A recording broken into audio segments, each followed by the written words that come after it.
The Laughing Cavalier here, presenting to you another tale of these troubled times. Today, I'm going to be reviewing an excellent series that is, to this day, one of the best on the topic, and that is The Six Wives of Henry VIII. Made in 1970 by the BBC, it didn't have much of a budget, and the majority of the scenes take place on a few small sets, yet it had a brilliant cast, including the wonderful Keith Michelle, the best actor to have ever portrayed Henry VIII. The series has 6 1.5-hour episodes, one for each of Henry's wives. Though largely forgotten now, the series received numerous accolades at the time, including BAFTAs and other awards. However, does the series still hold up today? Well, let us find out in the first episode, Catherine of Aragon. The episode starts in 1501 with King Henry VII, father of the future King Henry VIII, riding with Arthur, Prince of Wales, towards a meeting with the then Princess Catherine of Aragon, who had been betrothed to Arthur. However, the Spanish diplomat, Dr. del Pueblo, is not expecting the royal party. Your Majesty, I am more... Dr. del Pueblo, I have come with His Royal Highness the Prince of Wales to see the Princess Catherine. Her Royal Highness parents have given orders. My instructions are... Your instructions? Sir, as Spanish ambassador.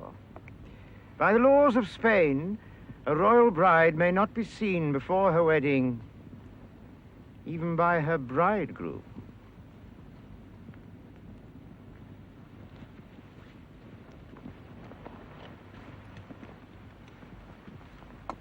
Dr. Pueblo, this is England. And now we are introduced to Catherine of Aragon, played by Annette Crosby. Don't believe it! Yep, fans of the 90s series One Foot in the Grave will recognise her as Victor Meldrew's long-suffering wife, which is probably her most famous role. I'm actually going to go off a bit of a tangent at this point and talk about her performance in general. Firstly, Annette Crosby was about 35 when she played the role, which is a bit of a problem. In this opening scene, Catherine is meant to be about 15, and the episode pretty much covers the rest of her life, right up to her death when she was 50, so this naturally doesn't present a problem. Not only that, her accent is a bit all over the place at times. Gracias, Majestad. Estoy muy complacida de encontrarme ya en Inglaterra. You can hear she is trying to do a Spanish accent, but it just doesn't work in some places. However, I will maintain though that her portrayal of Catherine of Aragon is one of the most accurate you're ever going to see. I'll go into it more throughout the review, but right off the bat, they portray her as having fair skin and reddish hair, which is accurate. Some Tudor dramas have a tendency to portray Catherine as having olive skin and dark hair, whereas this production actually is one of the few that gets it right. As for the portrayal of her new husband, Prince Arthur here, I cannot really comment since, as happened historically, he died a few months after the marriage, leaving Catherine a widow at the age of 16. The episode can really be divided into 2 parts. The first 35 minutes covers Catherine's struggle to become the wife of Henry VIII, whilst the second half covers her downfall. This first half starts off in around 1507, 6 years after Arthur's death, when Catherine is struggling. Dr. del Pueblo, does she understand her situation? If you mean, my Lord of Surrey, does she know it? No. She prefers not to know it. You mean she's stupid? No. Stupidity is not a matter of choice. This is. The Princess Catherine prefers not to know certain things. It is a royal attribute. Well, I'm glad there's something royal about her. Come to Pueblo, confess it. Your princess is a pauper, a widow, an unsuccessful suitor for the hand of her late husband's brother. Her Royal Highness and Prince Henry are betrothed. Betrothed is a long way from being married, as every ambassador knows. My poor princess. She is very young. She is motherless. She is far from home. I must do what I can for her, though she thinks I do nothing. You'll not make her Queen of England. Do what you may. We shall see. Now I do praise this series for showing us this part of Catherine's life. For several years she was stuck at the English court without means with which to support herself. I do feel that they focused on it for too long. Each episode in the series is only an hour and a half long, and the whole backstory to her becoming queen takes up almost half an hour. I think it could have been cut down to about 10 or 15 minutes, allowing more time to be devoted to the middle part of her life, but that is just my opinion. We now also get to see Henry VII a bit more. You know, the people would always rather be robbed than pay taxes. That depends, Your Majesty, on what the taxes are for. True, very true. If it is for war, good, everyone is happy. Tell the people they are to be killed and pillaged, their homes destroyed, their women raped, and they must pay for it in the bargain, and they're perfectly agreeable. Give them what I have given them. Years of peace and good government, and they say this must be paid for. They will hate you forever. So you see, since I do not wish to go to war, I have to be as economical as I can. So the Princess Dowager is short of money, is she? The Princess of Wales. Not yet. She and Prince Henry are betrothed. But then, when he was 15... The age at which the marriage was to have taken place. The prince protested against betrothal. He did. On the grounds that it contravened canon law for him to marry his late brother's wife. There is a papal dispensation. See here, my good friend. When you persuaded me into this marriage... Oh, your Majesty. Oh, very well. When you persuaded King Ferdinand of Aragon and Queen Isabella of Castille to allow their daughter to marry my son Arthur, she brought with her the goodwill of all Spain to be powerful buttress against the enmity of France. But now Queen Isabella is dead. Her daughter Joanna is Queen of Castille. And they say she and her husband are plotting to seize Aragon as well. So what benefit could there be now in a marriage between Prince Henry and Princess Catherine? Especially since King Ferdinand hasn't even paid the second part of the dowry. Now, this again is a really good scene. Pretty much everything Henry says here is true, and gives us the main reason why Catherine had not yet married Prince Henry. Catherine was the daughter of King Ferdinand of Aragon and Queen Isabella of Castile, who had effectively united the Spanish crown, at least in name. After the death of her mother, her older sister Joanna claimed the crown against her father, leading to a major dispute within the family. Henry, of course, had only arranged the marriage with Spain since he thought it would lead to an alliance, but now that Spain appeared to be divided, it was no longer so beneficial. We also get to see Henry's financial policy, including his reluctance to engage in foreign affairs. I do feel, though, that Henry VII is portrayed a little unsympathetically in this series, though, since he is the one blocking Catherine from marrying, whilst not supporting her financially at court. The Shadow of the Tower series, made as a prequel to this one, I think gives far greater justice to Henry VII, who is often much maligned as king. Now, I do apologise for this, so I'm going to skip reviewing a lot of the next 20 minutes or so of the episode, since it covers the whole debacle regarding the Queen's dowry and her betrothal to Henry. As mentioned before, I think it went on too long, and as far as I'm aware, the episode covers the situation pretty accurately, but I will show this scene. Your Highness, it is hopeless. We must go back to Spain. To Spain? Never. Your Highness, this marriage will never take place, never. How long is it since Prince Arthur died? More than 6 years. And your marriage to Prince Henry is further away than ever. Everyone knows it, Your Highness. Everyone except yourself. Jessica. Don Fuensalida knows that it is hopeless. He is making arrangements to send your dowry out of the country. Fuensalida is a traitor!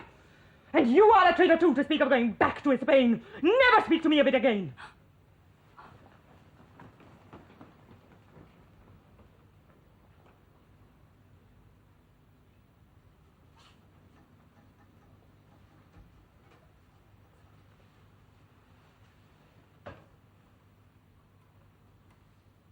I suppose you too wish to go back to Spain. Wherever you go, I will go. I am betrothed to Prince Henry. My mother wished the marriage to take place. I would rather die than go back to Spain unmarried. I would rather die. I think Annette Crosby did really well here, showing something of the spirit that Catherine had and her determination, attributes that become famous later on. I shall move forward now to the death of Henry VII and the accession of Henry VIII. We first introduced to Henry a bit early on in the episode, played by Keith Michelle, and my god does he do a brilliant job in this series. We see him here talking with Erasmus, one of the most famous minds of the era. Learning. Surely, my lord. Well, it is true the Bible comes from God, but then God gave man also his mind, and therefore human learning also comes from God. Doesn't that mean, Your Highness, that you're setting up your mind in opposition to God's? No, it means that I want to use all God's gifts to his glory, as best I may. This first proper scene he has with Catherine, though, is really good as well. Your Royal Highness. My lord? His Majesty begs to be allowed to wait upon Your Highness. His Majesty. Oh, yes, I shall be glad to receive the king. Oh, when will His Majesty... When I left His Majesty, he was already... You mean he is coming here now?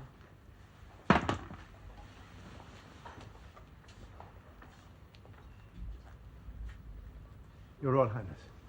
Your Majesty. Thank you for receiving me with so little warning.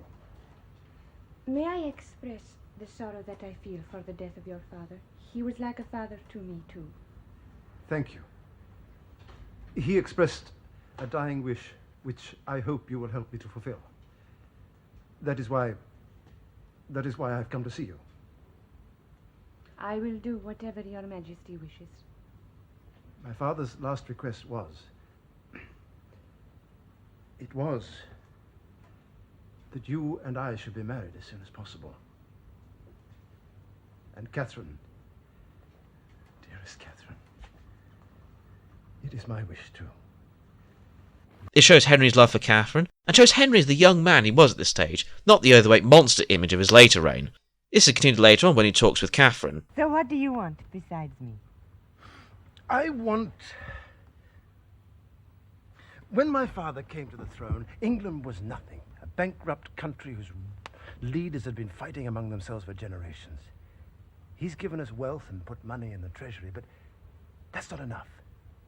Did you know your father wants me to take an army into France? Yes, he thinks the power of France is a danger to us all. I'll fight another Agincourt and win back all our possessions in Aquitaine and Bordeaux. And while I'm in France, I'll make you regent here. Will you hold England for me against the Scots? I'll hold the world for you against all comers. And then we'll bring the golden age back to England. That's what I really want. Not just to have a rich court, but a famous one. Famous for poets and musicians and painters. Famous for scholars. Yes, you already have scholars among your friends. Erasmus, Colet, Thomas More. Yes, but they're your friends too. That's the best of it. This is something else we can share. You're the only woman I know who would understand and help me. We then get a weird series of montages of Henry and Catherine skipping around their bedroom, intercut with scenes such as this. Hélas, madame, celle que j'aime tant, souffrez que soit votre humble servant. Again, this further builds up the image of Henry as the first Renaissance king, interested in music, the arts and education. We also get this rather sad scene. My Lord Willoughby, I believe these bells have not stopped ringing since New Year's Day when the child was born. Must have been, my lord. They have good cause to ring. The son and heir for the king might keep them ringing for a year instead of 2 months, especially after that first stillborn child. The king is worse than ever now. Where's the queen? I must show this to the queen. The queen must be the first to know. Matrimonial devotion is a virtue, no doubt, but it can be carried to excess. Oh, surely not. You say that because you're about to be married yourself. Your opinion on marriage is about as reliable as that of a condemned murderer upon capital punishment. One can see no harm in it, the other no good. Well, I'll join in your raptures in the queen's son and heir, so I think that after 2 months those damned bells have rung quite long enough.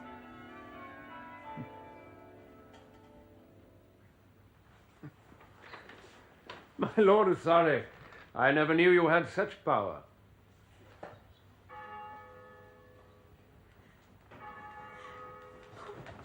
Maria, what is it? A message has just come from Richmond. The prince. Not dead. The child is not dead. How is the queen? I was with her when she heard the news. The king is with her now. No one else can comfort her as she can.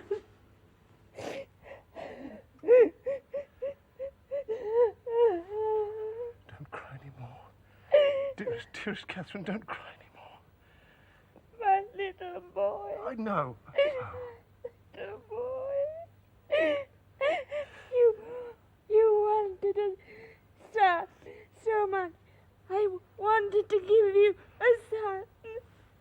We're young. We'll have more sons. We will. Nothing matters so long as we love each other.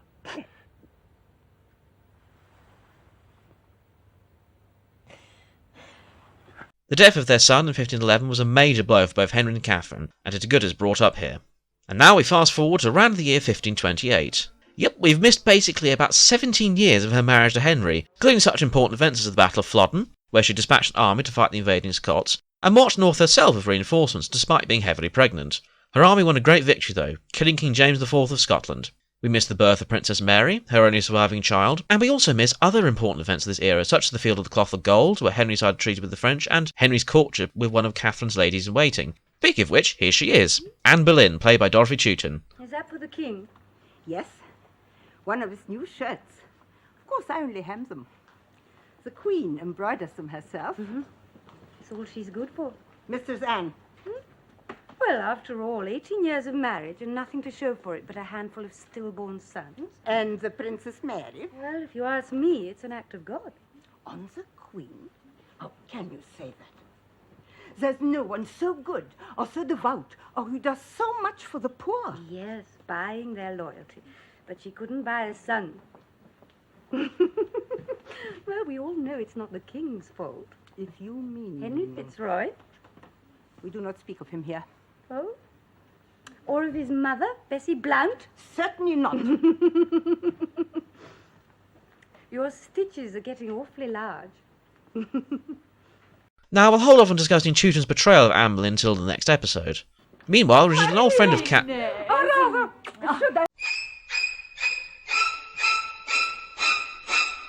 Jesus, Mother of Christ, what did the BBC do to your face? Yeah, that's another problem with this series. At times, the makeup can be a bit off.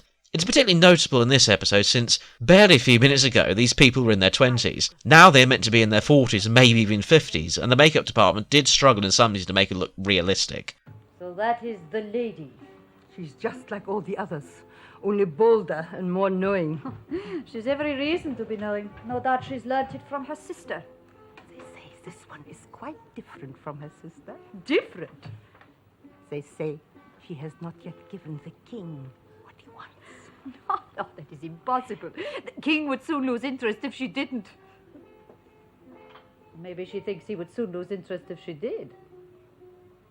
How much longer can she... Does the Queen know about her? Certainly not. The Queen never knows. Now this is basically the setup for the second part of the episode, the King's Great Matter, which would lead to the downfall of Catherine. We're now introduced to Cardinal Wolsey, played by John Bascom, Henry VIII's chief minister, and the man he'd entrusted with dealing with his great matter. No! She must be told at once. The ecclesiastical court has found in your favour. Not in my favour. It found that the marriage was open to question. Now the Pope's dispensation must be annulled. I will see to that. But your Grace must tell the Queen. Yes, I mean to tell her, but it must be done gently. Of course, your Grace. You can simply tell her that you have doubts about the validity of your marriage, that an ecclesiastical court has confirmed those doubts, and that you are seeking the Pope's assistance. Meanwhile, you think it best to separate. If you go on living with her after you have discovered the illegality of the marriage, you will endanger your marriage with the French princess. But you think we can obtain a divorce? Oh, yes. I see no difficulty about that with the Queen's consent. After all, it is now a marriage in name only, and the terms you offer are very generous. Why should she refuse? Yeah, this scene is pretty accurate. Wolsey does make mention of a marriage to a French princess. That is because he did not really think the king should marry Anne, and thought of arranging a marriage with France. I should mention at this point that the king was not actually trying to simply divorce Catherine, but to secure an annulment, as mentioned in the episode. An annulment meaning that, by law, the marriage never happened in the first place. The word divorce, though, is commonly used, so just note that when they say divorce in the episode, they mean annulment.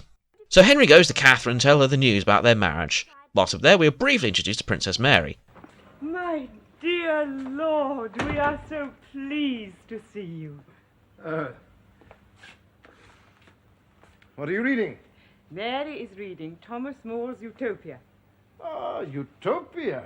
Mia filia e omne comprehendis. Plurium vero, mi pater, et ea quae non comprehendo, mater mea mihi explicat. I can well explain it, since Thomas More has first explained it to me.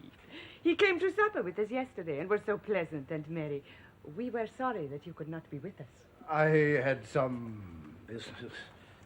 I would like to speak to you alone. Oh, of course. Mary, go back to the Countess of Salisbury now. Yes, madam. Catherine, I am greatly troubled in my mind. What is it? Can I help? Yes, you always help me. Catherine, someone has shown me, I have seen, there is a text in Leviticus, which, yes, chapter 20, there, verse 21. And if a man shall take his brother's wife, it is an unclean thing, they shall be childless. Oh, that's the text. Learned and pious men have told me that because you were first married to my brother, our marriage is unlawful in the sight of God. You and I, we are living in sin together, and that is why we have no son. Well, that's the text. And it proves that there is only one answer. Now that we know the truth, we must separate. You can choose some place away from court and live there in retirement. You can go anywhere you like and have anything you want, of course, anything. Where would you like to go? Catherine?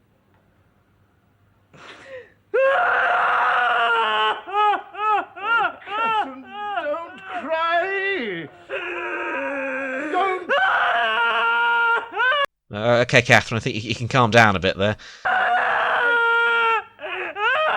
If we could continue to live together, I should be so glad, but... Yeah, some of the acting in the series can at times come across as very much stage acting. That is, everything is a little louder and exaggerated than that of film acting. Still, I suppose if your loving husband of nearly 20 years had suddenly told you your marriage was illegal and it was leaving you for a younger woman, then you probably would have this reaction. The king now meets with the Pope's legate, Cardinal Campeggio, to further discuss the matter of the king's marriage. His Holiness is most anxious that this unhappy state of affairs between you and Queen Catherine should be composed as soon as possible, and that the bonds of marriage should be strengthened and purified. But the bonds of marriage between us do not exist. That is what you are here to prove. That is the question, Your Grace, that we are here to try. I'll try it by all means, but there is only one possible conclusion. The Queen and I have been living in sin together, and my conscience will not allow me to continue to do so. Such a conclusion would lead to great scandal, especially since the Pope's dispensation did not meet the case. For example, among other things, this word forsan, perhaps, implies a doubt in the Pope's mind, which makes the dispensation inadequate to the purpose. But the present Pope would readily make good any deficiencies that might be found in the dispensation. That would not please the king's conscience. But to call the efficacy of the Pope's dispensation into question, it would lead to scandal and divisions, and give offense to the Emperor, the Queen's nephew, to suggest that His Holiness is most anxious that a reconciliation should be effected. But if that is not possible, there might be another way. We now move forward to the ecclesiastical court set up to effectively try the king's marriage to Catherine. In this scene, we introduce the Duke of Norfolk, played by Patrick Troughton, and the Duke of Suffolk, played by Raymond Adamson. Oh, and apparently Troughton was in some series called Doctor Who. I don't think it caught on, of course.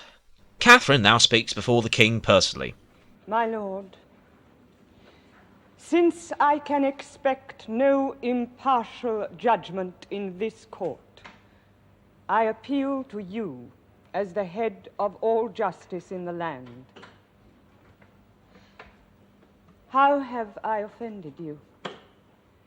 I have always been your true and loving wife, and have borne you many children, though it pleased God to take them from me for no fault of mine.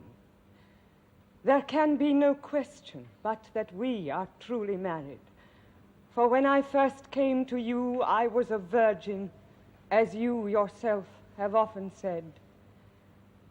I put it to your conscience to say whether this is true or no.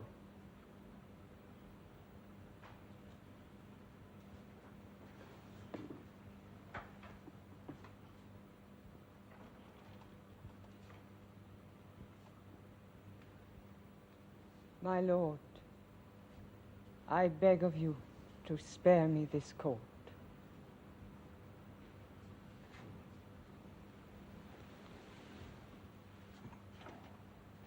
But if you will not, I appeal my case to God.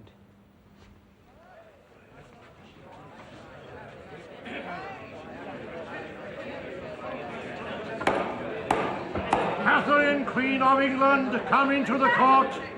Madam, they're calling for you. I have nothing to do with this court. Catherine, Queen of England, come into the court.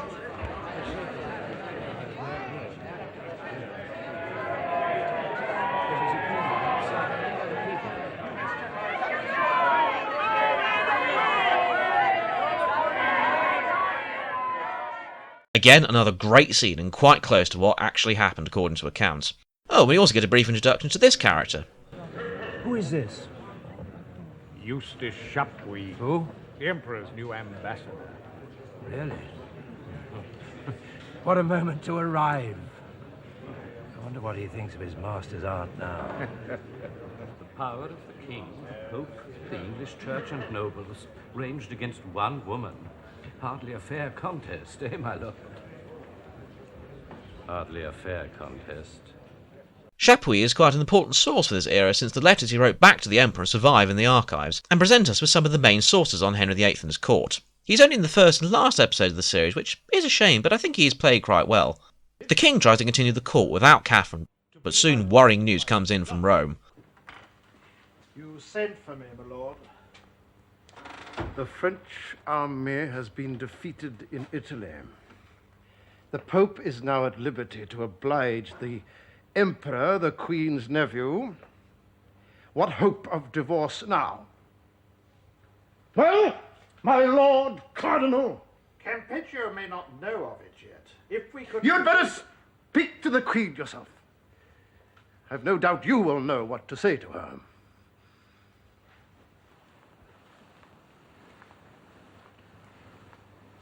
My lord, forgive this lack of ceremony. I did not expect you here.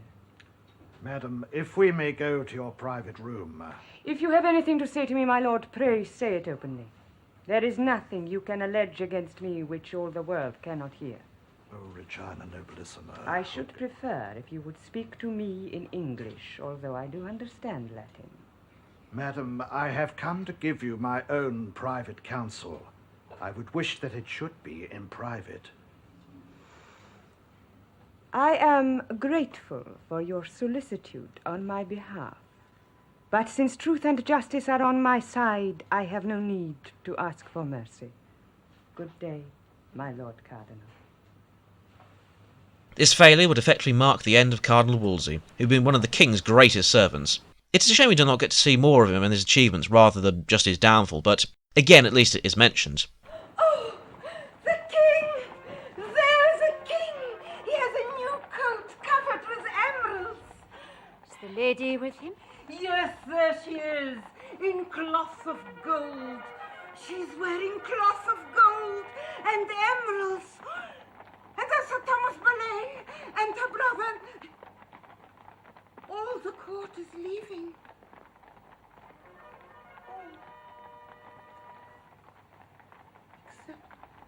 Come away from the window, Inez. With the king now leaving Catherine, she talks to Chapuis about the situation. He is going to Woodstock with all the court. Did you know? But he will send for me. Has he left you before without saying goodbye? But he will send for me. We always appear together in public. Always. You know that Wolsey died on his way to the Tower. Yes, so I heard. Poor man. His fate was sealed as soon as Campeggio transferred the trial to Rome. Yes. And Thomas More has become Lord Chancellor. Yes. I am so afraid for him. For the Bishop of Rochester. For all my friends. Now that is another thing, we do not get to see Sir Thomas More, another one of Henry's ministers and a close friend, who would lose his head for supporting the Queen. This is one of the main weaknesses of the episode, that everything goes by so fast. We have very little time to explore the break with Rome, one of the most complicated parts of English history. You could make a 10-hour series on this topic and it would probably not be enough. Meanwhile, Norfolk and Suffolk are sent to form the Queen and the King has revoked her title. My lord? Madam, the King has left for Woodstock with his court. I shall be glad to follow His Majesty at his good pleasure. That is not his pleasure. His orders are that you are to go at once to Moor House in Hertfordshire. Wolsey's old house. He won't be wanting it anymore. If I am not to be with the king, then I will go to the Tower. The king does not wish... You're to go to Moor House. And your household is to be severely reduced. My household. Let me have my confessor, my doctor, and 2 of my women. That will be enough. Or if that is not allowed, I will go out onto the streets and beg my bread for the love of God. There will be no need for that, madam. The king wishes you to be properly attended, as befits his brother's wife. I must also tell you that it is the king's will that you should not appear in public as often as you have done lately. Because the people love you. Messiah, they love you, madam. I shall be ready, madam, to attend you to Moor House tomorrow morning. Madam? Will the Princess Mary be allowed to join me there? Princess Mary, your daughter has been sent to Richmond. When will I see her?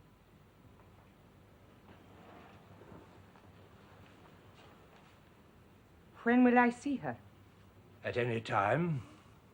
You can have anything you want, if you'll meet the king's wishes. You mean I can see my daughter if I will declare her a bastard. Madam? The latter part of the episode now deals with Catherine's effective banishment to Moor House.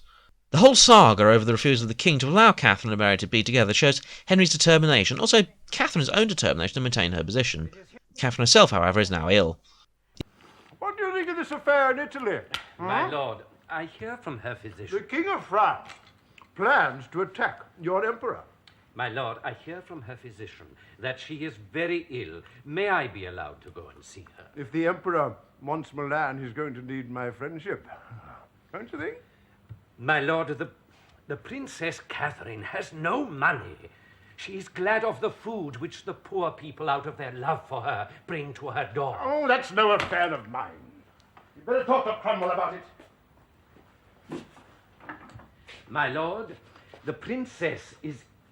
Of course, I might join with the King of France against the Emperor if he continues to meddle in my affairs. And if the Pope excommunicates me, I'll declare the Pope a heretic. After all, I'm already supreme head of the church, so what can he excommunicate me from? You see, I know my power now. And I must thank the Princess Dowager for teaching me how to use it. My lord, the princess is ill. I beg that I may be allowed to go and see her. Go to her when you like. They tell me she won't live long. When the old harridan is dead, then all my troubles will be over. You can see why I love Keith Michelle as Henry. He presents almost every element of the king, from the young Renaissance prince to the beginnings of the tyrant we become later in life. And so Catherine lies on her deathbed, and we get this monologue from Chapuis. When Her Highness first came to England, it is said that there were great storms all the way. The ship was nearly lost. Yes, I know. I was with her. When a storm strikes, it sometimes happens that everyone on board runs about from side to side, trying to save themselves. There is no hand at the wheel. The ship yaws to and fro with every gust and every wave. And then some hand more determined than the others grips the wheel and turns the ship into the wind and holds it there. Perhaps this course drives it upon the rocks, but though the ship may be broken, some fragments of it remain. Our princess, our queen, when danger threatened, turned her ship's head into the wind and held it upon the only course she knew, the course of truth. It struck upon the rocks of passion and circumstance, and all aboard perished. Herself, the king she loved, her friends, the other woman, the church, even Spain, perhaps, all perished. But they did not disappear without trace, as they might otherwise have done. Some spars and timbers of that ship remain to show... To show? That there were human beings there, and that they cared profoundly about the terms on which they lived and died. Europe sundered. A kingdom nearly plunged in revolution. The power of the Catholic Church weakened forever. And yet it was such a little thing.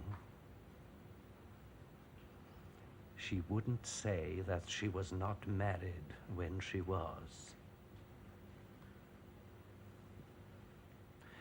She would not say it. Whilst he probably didn't say this, it does sum up Catherine really well, as a queen who stood up to Henry VIII and remained steadfast. Lastly, I make this vow, that mine eyes desire you above all things.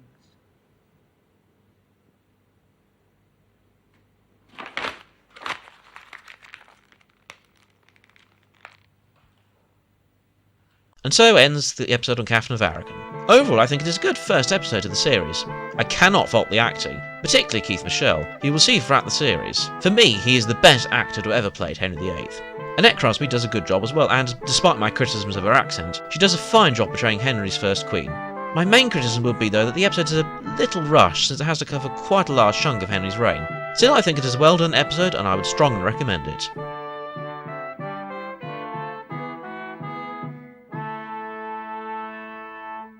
I will leave the review here for now. The next episode will cover Anne Boleyn and her downfall. This has been the Laughing Cavalier, wishing you a good day.